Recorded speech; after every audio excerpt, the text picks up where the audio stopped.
Many hours after the candles have gone out, people still talk about certain things. There are secrets that get buried deep in the minds of people in a place and won't go away, even if the people who lived through them are buried 6 feet below the cold New England ground. In 1833, there was a woman in Salem, Massachusetts, that Salem, who was obsessed with keeping records of births. Her work would reveal a plot that was so deeply rooted in society that when the truth came out, it would break. We're tucked under the floorboards of her small home on Charter Street, would become one of the scariest stories ever found in American history. But here's what really scares me about this story. Becky wasn't gone crazy. She wasn't insane or having supernatural dreams that drove her. She was a well-known and respected midwife who started to see trends that no one else was brave enough to look at. There were patterns in the babies she delivered. Once you saw a pattern, you could never ignore it again. The question that kept Rebecca up many nights in a row. The question that made her risk everything seemed very easy. How come so many of Salem's most famous families were not telling the truth about their kids? What were they doing with the kids who didn't fit into their carefully made lies? This is even scarier. She came to Salem in 1828, 5 years before the events that would describe the last part of her life. In a shipping accident in Portsmouth, New Hampshire, her husband had died, leaving her with nothing but debts and a skill she had learned from her grandma. She was 26 years old. The old craft of midwifery. In 1828, Salem was a city that really wanted to forget about the past. After the witch trials, which happened almost 150 years ago, Salem's wealthy families worked hard to make their town known again as a place of respectability and marine trade. The Derby family, the Crown and Shield family, and the Peabody family. These were names that people in New England respected. There are names that are linked to shipping fortunes, government power, and social status. Rebecca quickly made a name for herself. Being a midwife was one of the few legal jobs that women could have, and Rebecca showed that she was very good at it. She was kind to women who were in labor and kept her hand steady during tough deliveries. Most importantly, she was discreet, which was something that Salem's wealthy families respected most. Rebecca was in the homes of Salem's most powerful people when their lives were at their weakest and most private. She saw the fear in the eyes of young brides going through their first labors, the joy in the eyes of mothers who made it through childbirth when so many others didn't, and the tensions that went unspoken in families that seemed perfect on the outside. But Rebecca also had something else that could be both a blessing and a curse, a unique. Remember the details. She was very good at remembering times. She remembered what each baby looked like when she delivered it. She also thought of the stories that parents told about their kids. These stories started to contradict each other over time, which caused her a lot of pain. The first thing Rebecca noticed that wasn't right was when Margaret Harrington's 4th child was born in the spring of 1830. One of Salem's biggest shipping companies was run by the Harrington family, and Margaret was the model of proper behavior. She was well-mannered, well-educated, and always dressed and behaved in the right way. 18 months before, Rebecca had given birth to Margaret's 3rd child, a healthy boy with red hair that matched his dad's. But this 4th child, a girl, had traits that didn't make sense. She had dark eyes when both of her parents had light ones, and her skin tone was a few shades darker than Margaret's or Robert's. She didn't say anything, of course. Changes in baby. Looks were common, and she knew a long time ago that talking about them would quickly lose her wealthy customers. What worried Rebecca wasn't how the child looked. It was how Margaret felt about it. Margaret wouldn't look at her daughter after the baby was cleaned and covered. She turned her face to the wall. Robert Harrington, who had been walking downstairs, came up and looked at the baby for a moment before leaving the room without saying anything. "Dear Mrs. Harrington," Rebecca asked Margaret in a soft voice, "Your daughter is healthy and strong. Would you like to hold her?" Margaret's answer was cold and detached. "Bring her to the nursery. The wet nurse will take care of her." Rebecca had already given birth to a lot of kids, so she knew how different moms would react. Happiness, relief, tiredness, and fear. But Margaret's total lack of interest was different. It looked like she was seeing a problem instead of the kid she had carried for 9 months. After 3 weeks, Rebecca was called to check in on the Harringtons. She was going to check on both the mother and the baby, but when she got there, she was told the baby had died of a fever. It had already been quickly and quietly buried in the family plot.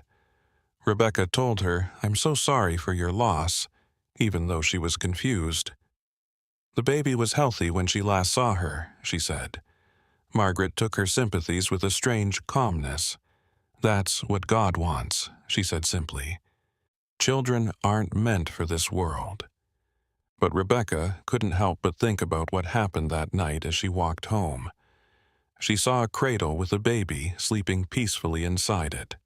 The baby looked like it would have been Margaret's daughter's age. When Rebecca asked the housekeeper about it, she knew the Harringtons were taking care of their niece while her mother got better. The baby's name was Charlotte. Rebecca looked at the baby and saw right away what everyone else could see. It wasn't her niece. It was a completely different baby from the one she had delivered 3 weeks before. The baby's hair color, face shape, and everything else was different, except for its age. The Harringtons had replaced their daughter. That night, Rebecca sat at her small kitchen table with a cup of tea that was getting cold and tried to figure out what she'd seen. Maybe she was wrong. Maybe her grief and exhaustion had messed up her memory. Maybe the baby she'd seen was really a visiting niece and the timing was just a coincidence. But Rebecca knew herself, and she knew what she'd seen. The Harringtons' biological daughter had been healthy and alive. Now she was dead and buried, and a different baby would be raised as their own. The question was why? Rebecca tried to brush it off, saying that wealthy families chose to do this. It wasn't her job to question things that weren't her job. Her job was to deliver babies safely and leave the rest to God and the parents. Getting involved in family matters outside of work meant she would lose clients and her reputation. But the question wouldn't go away. It crept into her mind during quiet times and kept her awake when she should have been sleeping. Once she started looking for patterns, she saw them everywhere. In October 1830, Rebecca gave birth to twins for Catherine. Able to stabilize the weaker twins' breathing, and left both babies nursing peacefully. When Rebecca came back 2 days later for a follow-up visit, she was told that the smaller twin had failed to thrive and had died within hours of birth. Only one twin remained, the one that looked like an adult. "Eldridge, I'm not sure what you mean," Rebecca told Catherine carefully. "Both kids were eating well when I left, and the smaller baby's breathing had gotten a lot better." Catherine's face stayed blank. "Mrs. Miles, you must be wrong."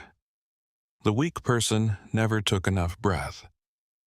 "I thought it was over quickly, which was a good thing, but Rebecca had been a nurse for a long time and knew the difference between an infant who was dying and one who was getting better. The younger twin had grabbed onto to the wet nurse's breast and feed them well. She heard a baby's cry that came from lungs that were healthy. That baby was supposedly dead and buried in the family plot with a small stone that said, "Born and died October 17th, 1830. The lie wasn't the only thing that upset Rebecca. It was how well it worked.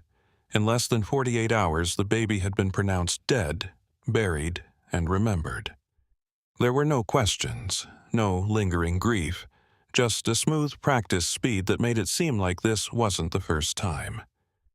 This had taken place. Rebecca began to write things down.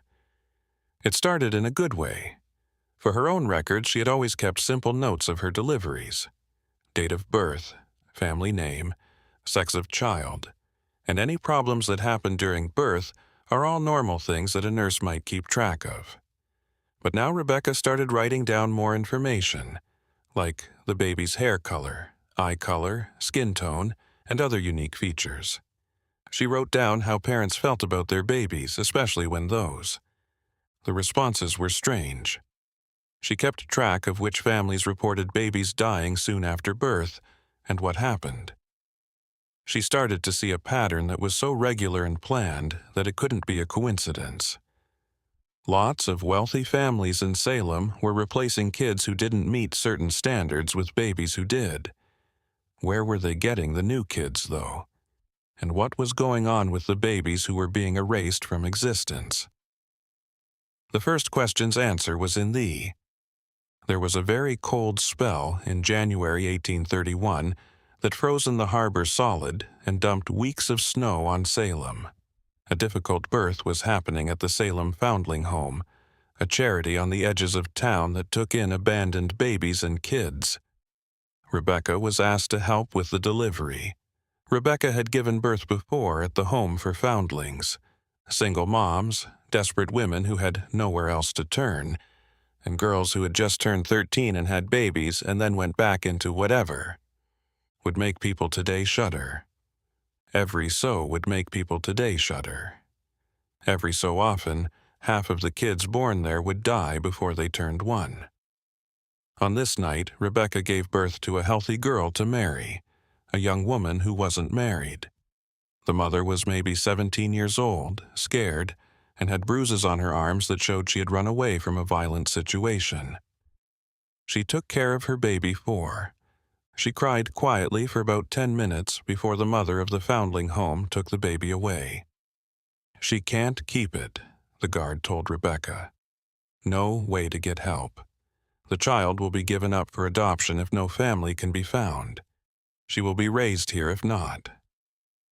Rebecca cleaned up her instruments, took the small payment she was given, and got ready to leave. But there was something that made her stop at the door. What will happen to the kids who don't get adopted? The matron's face showed. Got tired. Mrs. Miles, most don't make it. We try our best, but we don't have a lot of means. Strong ones, healthy ones with good looks, those can sometimes find homes. The rest she didn't know what to say, and the ones who do find homes. How does that work? Families come to look, and it's usually because they know someone on the board of trustees. They make it clear what they want. Baby, healthy, and a certain color. When we can, we match them. The group of members.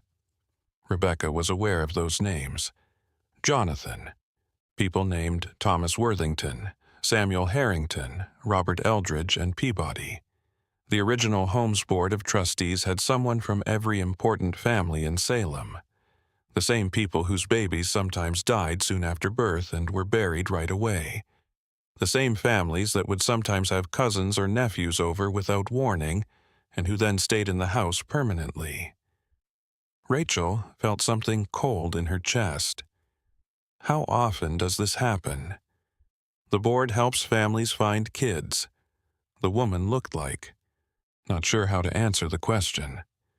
Mrs. Miles, I don't keep track of things like that, but I'd say that happens 6 to 8 times a year, or even more often. The board is in charge of that. 6 or 8 babies are taken from the foundling home every year by Salem's wealthiest families who make secret arrangements. In the past year, Rebecca had given birth to about 40 kids for the same wealthy families. 3 of those kids had died soon after they were born. 2 more were sent to. Cousins were put in their place, but they didn't look anything like the actual children Rebecca had given birth to. It made her sick to think about the math. What happened next, though, made Rebecca's worry turn into fear. 2 weeks after giving birth at the foundling home, Rebecca was asked to take care of Thomas Worthington's wife, Margaret Worthington. Thomas is one of Salem's most important businessmen. Margaret was expecting her second child, and the birth went smoothly. The baby girl was healthy, had dark hair, and a strong heart. Sob. However, Thomas Worthington looked at his daughter, and Rebecca saw that his face changed into a mix of sadness and anger. To use a strong phrase, the baby's traits were not quite in line with what the Worthington family would consider acceptable. It's possible that the child looked more like Margaret's family than Thomas's. There could have been other things going on that Rebecca didn't know about. What counted was how Thomas Worthington responded. Done. He told Rebecca in a cold voice, "Get clean. My wife needs to rest." After 2 days, Rebecca was called back to the Worthington home. She meant to check on the mother and baby, but when she got there, Margaret was holding a different baby. This baby's skin was lighter, and it had features that would look good in the family portraits that wealthy families paid for. Margaret said in a voice that sounded eerily calm. "I want you to check out little Emma. Emma had been fussing, and I want to make sure she's feeding properly." They even gave the replacement baby the name they were planning for their real daughter. Rebecca looked at the baby automatically, going through the motions while her mind raced. "Where's your other daughter?" She finally asked, "What do you mean?" Margaret's face didn't change. "I don't know what you mean. Mrs. Worthington is my only daughter. I gave birth to your child yesterday. This child is not the same one." The room went quiet. Margaret looked at Rebecca with cold, cold eyes that didn't show any warmth or sympathy. "I believe that your memory is not clear. Mrs. Miles, maybe you're thinking about another trip. Emma is my baby. She was born 2 days ago. You gave birth to her yourself. Ladies and gentlemen, that's all I have to say. I will send your payment to your home. Please come out." Rebecca's hands were shaking as she left the Worthington house. She had just been. Any power, influence, or a way to stand up? She didn't have any power, influence, or a way to stand up to families that were so rich and important that they were almost impossible to hurt. She could make a song, though. Everyone else was ready to ignore the truth that she could write down. Rebecca told the store clerk that the leather-bound notebook she bought was for her when she bought it. Accounts for households. While that ledger would have recipes and spending records, it would also have something much more important. On the first page, Rebecca wrote, "Record of births, Salem, Massachusetts, 1828, present. Compiled by R. Miles Midwife." She then started putting together information from her many notes into a logical order. Each birth she'd seen got a full record, including the date, the family name, the baby's traits, the parents' reactions, and most importantly, any differences between the baby she saw and the one she thought she knew. However, Rebecca didn't stop there. She began quietly looking into things, asking questions, making connections, and putting together a pattern that would have seemed impossible if she hadn't seen the evidence for herself. She found that the foundling home had adopted a girl on the same day that the Worthington baby was replaced. The adoption records, which Rebecca was able to look at through a sympathetic clerk, showed the adoptive parents. The Worthington family was identified as Worthington, Thomas, and Margaret. The Worthingtons had adopted their own replacement daughter through the foundling home, creating an official paper trail that would legally allow the child to live with them. Anyone looking at the records would see that the Worthingtons were a kind, wealthy family, taking in an orphaned baby, which could not be faulted. Rebecca started obsessively keeping track of when babies came and went from the foundling home. She compared dates of. There was a clear link between infant deaths in wealthy families and the dates of adoption from the foundling home. But what happened to the babies that were being replaced? The records of the founding home showed a rise in infant intakes during the times when wealthy families were replacing their own children. Healthy babies were being sent to wealthy homes, but were pronounced dead within days, and soon after, babies of the same age showed up at the foundling home. The replaced babies were then sent to the orphanage that was run by their own parents' families. It was an incredibly cruel and effective system. parents who didn't want to raise a child who didn't meet their standards could return the childlike defective merchandise, replace it with a better-suited infant from the orphanage, and still be socially acceptable. The biological child would grow up in poverty and isolation at the foundling home, while a stranger's baby, was presented to society as the real heir to the family fortune. Salem's most powerful families protected the plot and ran the founding homes. Rebecca wrote down everything, every birth she saw where a baby was later replaced, every link between infant deaths and adoptions from foundling homes, every family involved, every date, every detail. By the spring of 1832, Rebecca's ledger had grown to over 100 pages. 100 pages of carefully written notes. She hid them under a loose floorboard in her bedroom and wrapped them in oilcloth to keep them dry. She didn't tell anyone because she couldn't afford to. Her life depended on keeping up the appearance that she was a quiet, obedient midwife who didn't ask questions or see evil. But the truth was killing her inside. In August 1832, Rebecca was called to deliver a baby for Elelenena Crowning Shield, one of the maritime wealth of the Crown and Shield family made them almost royal in Salem, and Elelenena's pregnancy was widely reported in the Salem Gazette. The birth was difficult because the baby was in the breech position, and Rebecca had to work hard for hours to turn the baby and help Eleanor through a hard labor. When the baby finally came out, Rebecca saw right away that he was healthy, strong, with good lungs, and no complications despite the difficult delivery. But she also saw the look that Elelenena and George had when they saw their son's face. Rebecca had seen that look too many times before. Disappointment, disgust, and rejection. The baby had a cleft lip that was immediately noticeable and would need surgery to fix.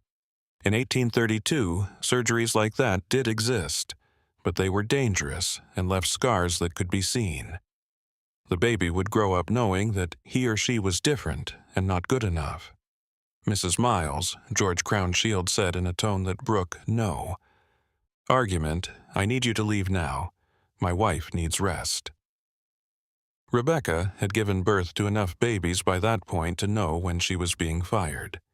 She packed her things and left, but she didn't go home.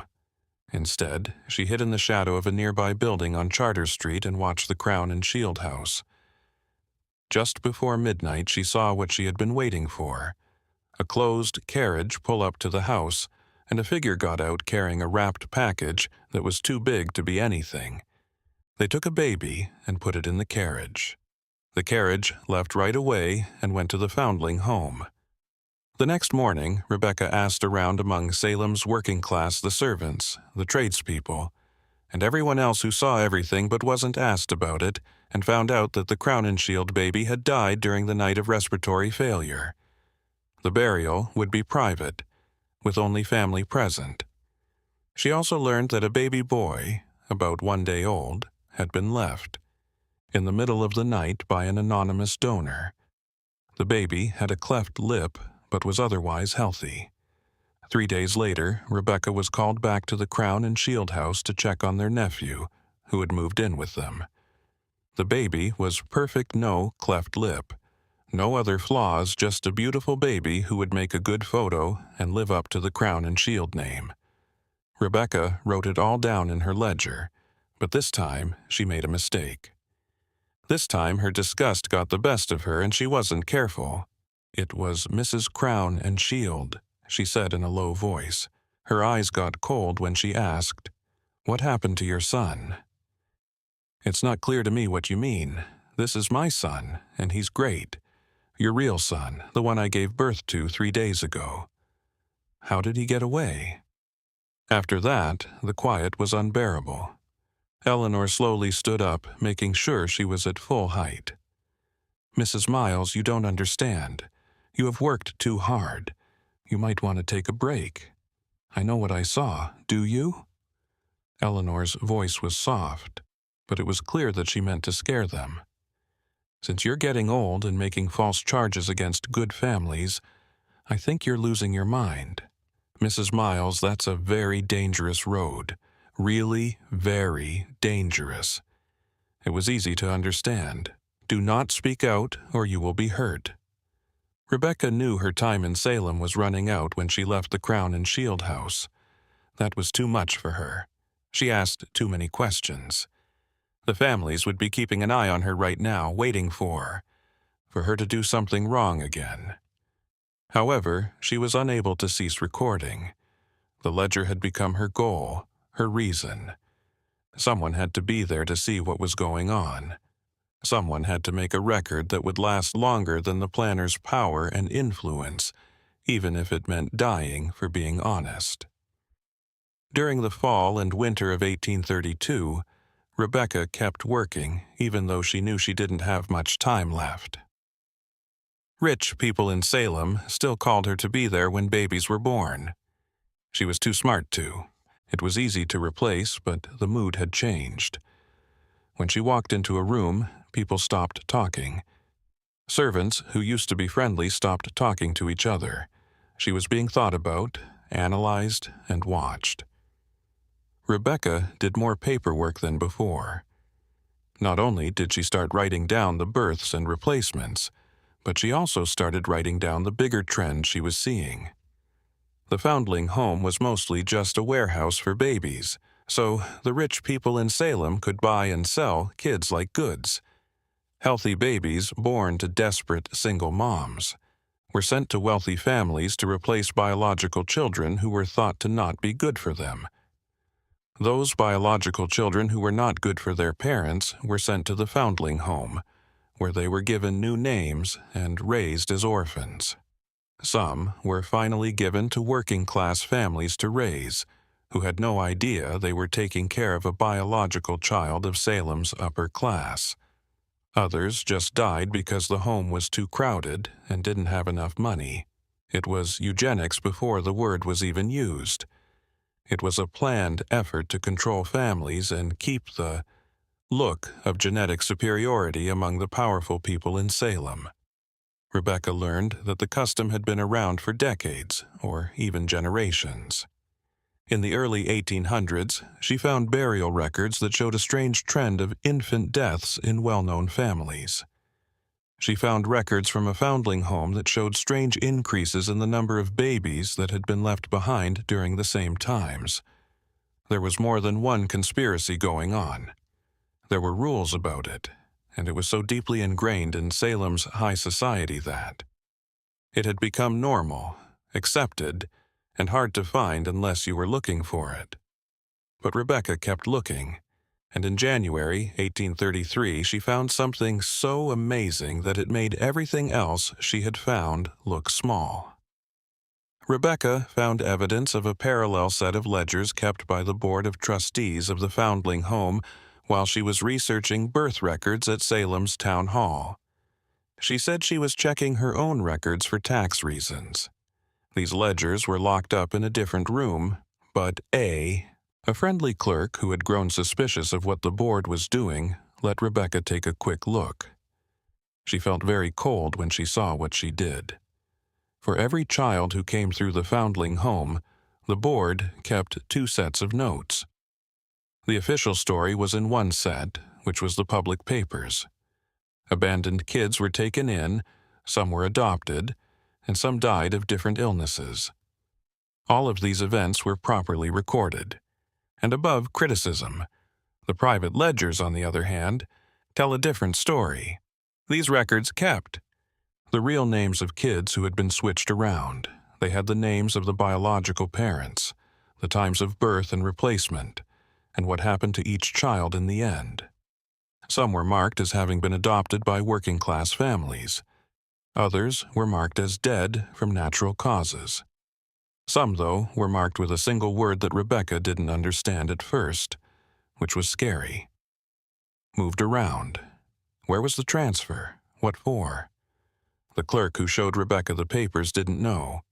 What he heard, though, was that the foundling home staff about babies being taken to other places in the middle of the night, babies that were never seen again.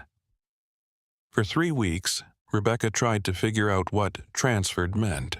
She asked servants, delivery guys, and anyone else who might know about the foundlings' movements at night to and from the home what they knew. She checked every lead, word, and half-remembered detail against each other. She also learned that babies who were tagged as transferred were being sent to the Danvers Asylum for the insane. The Danvers Asylum is situated. Had committed them for a variety of reasons, from real mental illness to just being a bother. But Rebecca found out that Danvers also had a less well-known ward. It was an area for babies and kids with weak minds who were not supposed to be in normal society. The babies being moved from the home for foundlings were not being cared for or accepted. They were being put in a facility. Babies who were born with physical problems, developmental delays, or just traits that their original parents didn't like were sent to an asylum as mental defectives before they could walk or talk. They were being pushed to the edges of society and locked up in a place where they would be forgotten and ignored for the rest of their lives. Rebecca was able to visit the hospital once, saying she needed to ask about something, about midwifery services for women who are pregnant. After seeing what she did in that kids' ward, she would never forget it. Rows of cribs full of babies and children who were not moving. Children who were rocked back and forth over and over were not encouraged or cared for. Babies who didn't cry much because they knew no one would come. The smell of diapers and bodies that haven't been washed. The total lack of toys, activities, and people to cuddle with. This was what the children of Salem's richest families had to do. They were living in hell because they weren't good enough for the world their parents lived in. Rebecca wrote everything down in her notebook.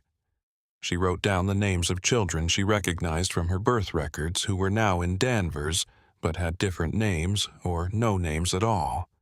She wrote down the terms. She wrote down everything she knew about one of Salem's darkest secrets. However, making that record made her a target that she could not avoid. Number 9. How much truth costs. Becky was asked to meet with the Board of Trustees of the Foundling Home in March 1833. The call was nice, but strong. Her attendance was asked for so that they could talk about her continuing to work as a midwife for the institution. Rebecca knew it was a trap, but she had no choice.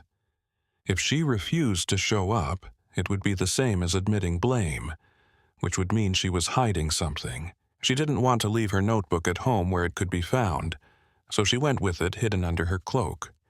The meeting took place in the management offices of the founding home. 5 people from the board were there. These people were named George Crowninshield, Jonathan Peabody, Samuel Harrington, Thomas Worthington, and Robert Eldridge. There were members of every family whose secrets Rebecca had written down in that room. The first thing Mrs. Miles Jonathan Peabody did was speak. Our team has noticed that you've been asking questions about how the founding homes work, including how we keep records, how we adopt children, and how we work with other places of work. Becky kept her voice even. I've been trying to learn more about the services that are out there for moms who are having a hard time. Because I'm a midwife, it's my job to know about all of my choices. Samuel Harrington chimed in. Is it also your job to spread false information about well-known families that makes it sound like good people are involved? And exactly what? What accusations are you making? I have nothing to say about it, sir. I only keep track of the births As any good midwife would, they took care of her. Records? It was cold to hear George Crownenshield's voice. We need to see these records of yours to make sure they are correct and don't have any mistakes. It was there. They were after her book. They wanted to get rid of the only proof of their plot. Rebecca said firmly, My records are private medical records. They are safe because a midwife and her clients are expected to keep information between them private. Hi, Mrs. Miles. Thomas Worthington put his chin up. Allow me to be clear. You are on the edge of a knife right now. On one side is a quiet retirement, maybe with a small pension from the families whose children you made safe. On the other hand, you could be shamed in public, accused of being crazy, or sent to an institution where your crazy accusations would be seen as the ravings of a woman who is mentally unstable. The threat wasn't hidden. As payment for her silence, she should give them the ledger or be locked up. "Good afternoon," Rebecca said in a low voice. "I'm a widowed midwife who has no family, no connections, and no power. What possible danger could I pose to men of your rank? There's no threat at all." Jonathan Peabody gave a happy smile. "We just want to make sure your records are correct as long as you stay smart. Bring them to us. As long as we go over them again, everything will be fine." Rebecca got up. "I will think about your request. Mrs. Miles, you have 3 days. You have 3 days to bring us those records or else." Becky, left the founders of home, knew exactly what would happen. The board couldn't let her live with the information she had, even if she gave up her ledger. As soon as she gave that ledger to someone else, something bad would happen. If she said no, she would be sent to Danvers Asylum because she was mentally unfit, and her record would be taken away because it was thought she was crazy. She had 3 days to choose how to spend the last part of her book. During those 3 days, Rebecca took care of her business. She gave her money, currently owed money. She wrote letters to the few distant relatives she kept in touch with, telling them not to worry if they hadn't heard from her in a while because she was going on vacation. And she made one last long entry in her book. In that entry from March 18th, 1833, Rebecca wrote down everything she had learned. Systematic replacement of babies, the foundling home as a place to deal with human trafficking, and putting unwanted people in institutions. Babies at Danvers Asylum. She gave dates, names, and cross-references for all the evidence she had gathered. These words were also at the end of her personal statement.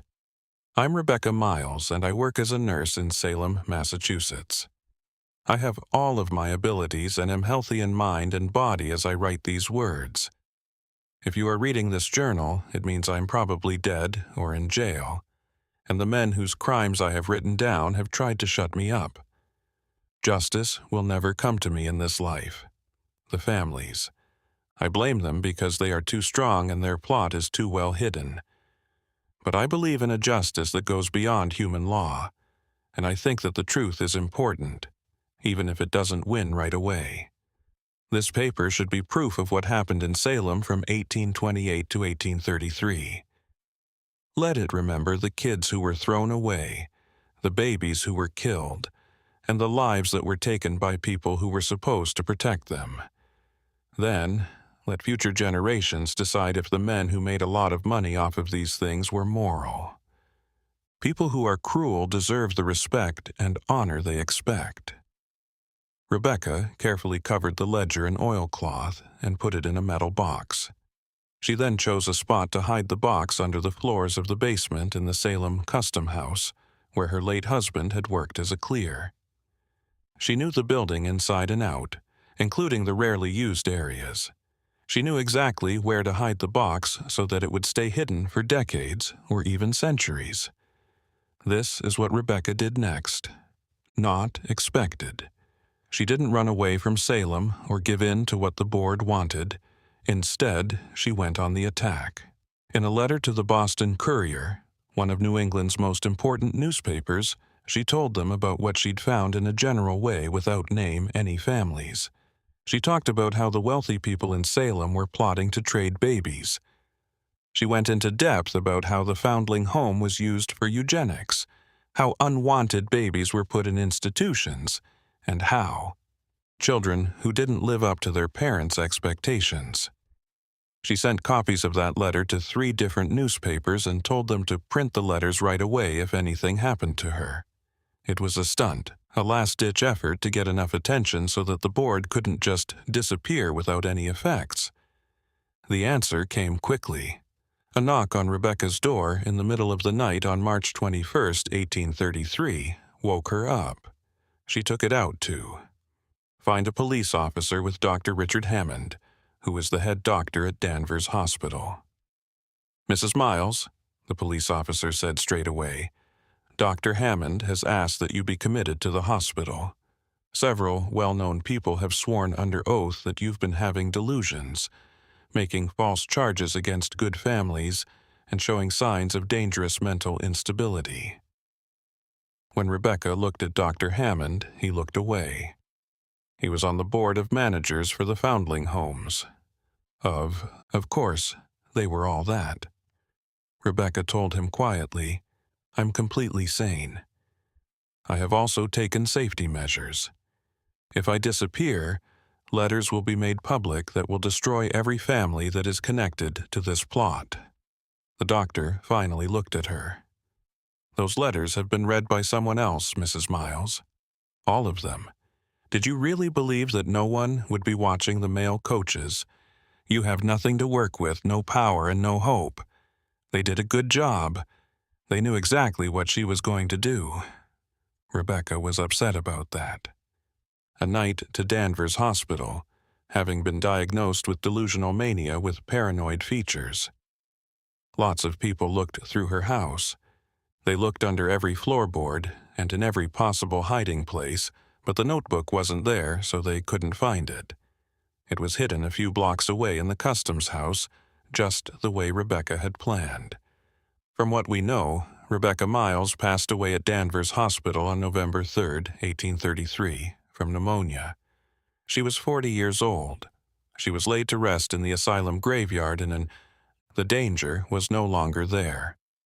They could go back to their lives. The danger was no longer there. They could go back to their lives. The danger was no longer there.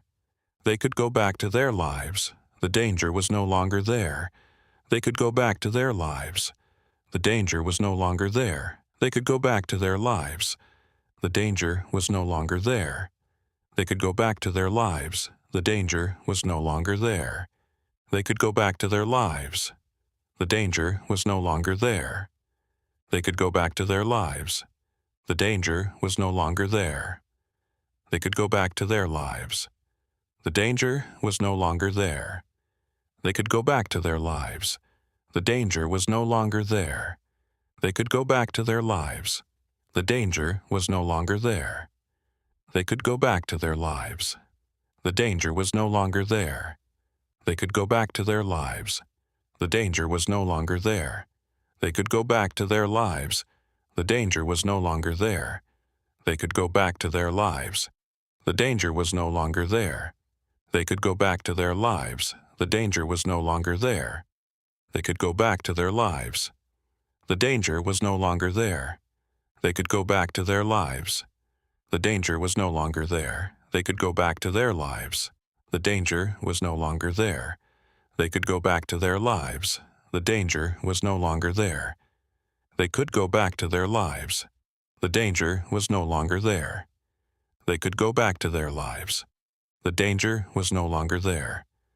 They could go back to their lives. The danger was no longer there. They could go back to their lives. The danger was no longer there. They could go back to their lives. The danger was no longer there. They could go back to their lives. The danger was no longer there. They could go back to their lives. The danger was no longer there. They could go back to their lives. The danger was no longer there. They could go back to their lives. The danger was no longer there. They could go back to their lives. The danger was no longer there. They could go back to their lives. The danger was no longer there. They could go back to their lives. The danger was no longer there. They could go back to their lives. The danger was no longer there. They could go back to their lives. The danger was no longer there. They could go back to their lives. The danger was no longer there. They could go back to their lives. The danger was no longer there. They could go back to their lives. The danger was no longer there. They could go back to their lives. The danger was no longer there. They could go back to their lives. The danger was no longer there. They could. The danger was no longer there. They could keep their secret. They were wrong, though. For more than 100 years, Rebecca's notebook was buried under the Salem Custom House.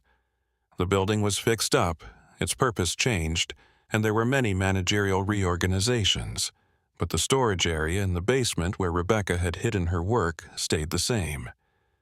It was too boring to change, to get people's attention, but not clear enough to be fully searched. In 1948, when the Custom House was getting a lot of work done, a building worker found the metal box under some rotting floorboards. Inside was Rebecca's ledger, which was surprisingly well kept in its oilcloth cover. The finding was all over the news in New England. When historians first heard about it, they thought it was just a woman's delusional notes. Then, though, scholars started comparing Rebecca's writings to official Salem records. In the 1830s, everything looked good. The birth records that Rebecca had collected matched the official records from the church and the town. It turned out that the families she named were on the board of trustees for the original homes. She said that death papers for babies were faked because they had strange patterns on them. Several babies from the wealthiest families died of the same illness within days of birth, and they were all buried quickly in private rituals. Researchers were able to look at the old papers of the foundling home, which included the secret books that Rebecca had seen. They found them exactly where Rebecca said they would be, in locked-up records that hadn't been looked at in decades. It was proven that records were kept in parallel. People were moved to Denver's hospital, and babies were replaced on a regular basis. The most disturbing thing that researchers found was records from Danvers Hospital that showed an unusually high number of babies and young children living in the weak-minded ward in the 1830s. A lot of these kids didn't have any. No names, just numbers. A lot of them died young. No one ever got them back from their families or adopted them. Becky Miles was telling the truth. The finding made people in Salem look at their past. Genealogical groups found that many of Salem's most famous families didn't have the genes they said they did. Adopted children who were raised as legitimate heirs were really orphans. Children born to wealthy homes had been erased from history. Their lives came to an end in asylum rooms or in anonymity among working-class people who had no idea where they came from. It was a huge story that had been going on for a long time, too old for justice and too far away for responsibility. The criminals were dead for a long time. The kids they had hurt were no longer there. Rebecca's notebook was all that was left. It was a sign of how brave she was and how much she paid for not turning away. There is now a small display about Rebecca Miles in the Salem Custom House. Her notebook is kept safe behind glass, with the last entry where she wrote her. Say something about the truth and fairness. People from all over the world come to see it and read about the nurse who wrote about one of the worst plots in American history. But most people who come here don't know this, what scholars just recently learned. Rebecca kept more than one record in her notebook. In 2003, people who were studying Rebecca's handwriting saw small lines in the edges of her ledger. Tiny marks that showed up at strange times but seemed to be chosen at random. Cryptologists spent months figuring out that the symbols made an easy substitution code. When the symbols were decoded, they showed links to other papers. See either item 47 in Journal A or page 12 of reference document B.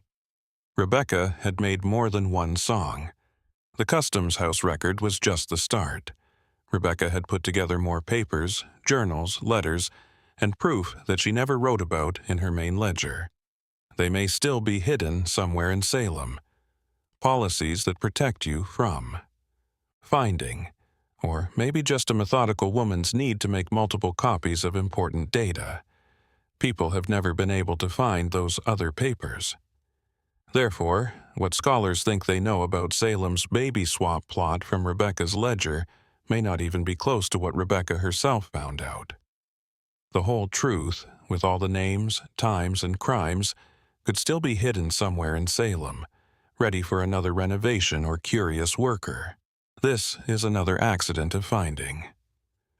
Over the past 20 years, several historical study projects have been funded by prominent families in Salem. These families are descended from people who served on the Board of Trustees for the founding homes. Officially, these projects are meant to protect Salem's history and make sure that correct records are kept. Officially, historians think that these families are desperately trying to find Rebecca's extra papers before anyone else does. Because if Custom House was so bad that it changed Silm's past, what other secrets could be hidden in those lost journals? What names haven't been said yet? What crimes are still unknown? Rebecca Miles was locked up and put to death because she was thought to be crazy by the families whose secrets she had revealed. But in the end, she had the last word, which is still heard today after more than 150 years. A record that the strong could not erase, no matter how hard they tried. And somewhere in Salem, it's possible that her whole statement is still out there somewhere. On the grounds of what used to be the Salem Foundling Home, there is a small graveyard. The building was torn down in 1962 and replaced with a modern office complex. However, the graveyard, which has rows of small markers with dates only and no names, is still protected by laws that protect historical sites.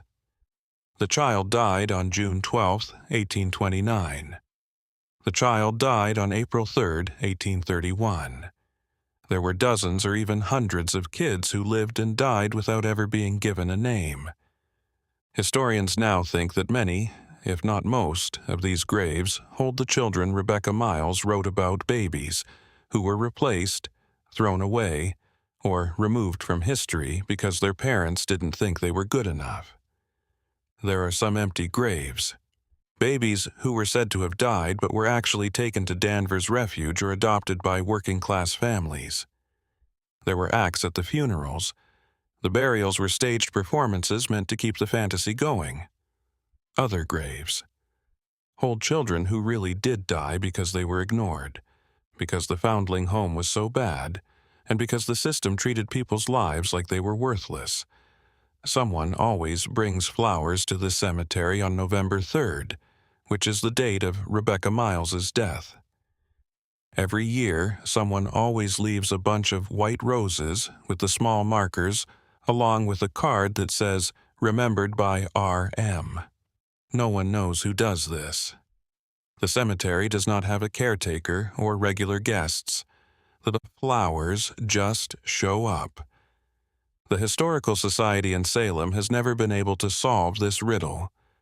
Maybe it's a relative of Rebecca, carrying on her work as a witness.